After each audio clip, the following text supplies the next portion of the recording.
to introduce you to Mariana, who's going to explain what is Dirty Laundry, their student collective, and what is the Closet Mass Index, which is a tool that we are now going to use in breakout groups to really understand how, as a consumer, going back to your question, Johanna, you can know if what you're buying in the supermarket is sustainable or not. There's a lot that care labels tell us, and it's very easy to start to understand them better.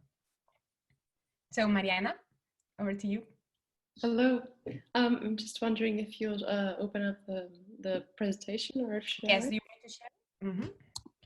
Let me come here.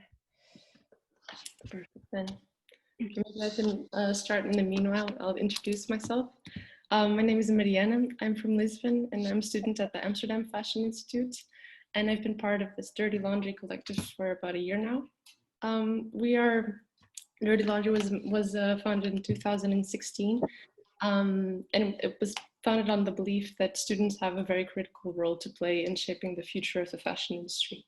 We're a group of about 10 students from all over the world, and we try to act by bringing together students, professionals, and educators together, and starting conversation, and well, hopefully trigger collective action from there. You can move the slide, I think.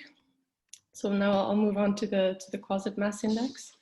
A few years ago, we were very confronted with all of this consumption research data that was being released, that our consumption habits have doubled in the past 10 years.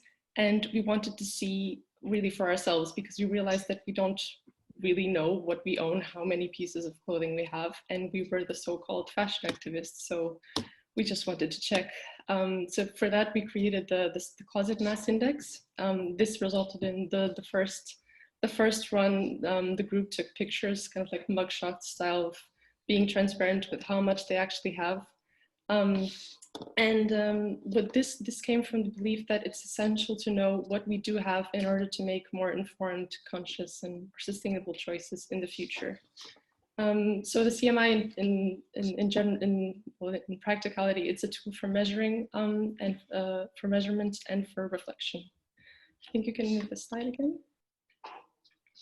Because it's a very complex and even confronting exercise to go through all the few hundred pieces of wardrobe clothes. If you're like me, of your closet, we've kind of broken down the process into a booklet that you can check out.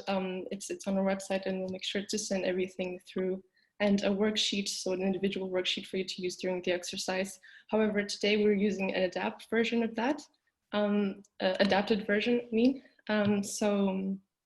I'll try to explain the exercise also for if you want to do it in full after, but today I'll focus on how we're gonna do it here. You can move again. So how does it work? It really follows these 3 steps, which is categorize, count, and reflect.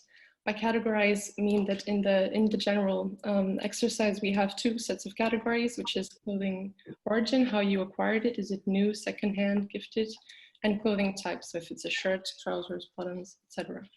And then you count, which we won't be doing today, but you count every single piece one by one. And then comes reflect, which is really the key of the exercise. We think that we've included some questions in this in the individual worksheet to guide you in the process, and there are questions that will trigger thought on how old your wardrobe is, or how recent also, how much of it comes from the other side of the world, how much was locally made.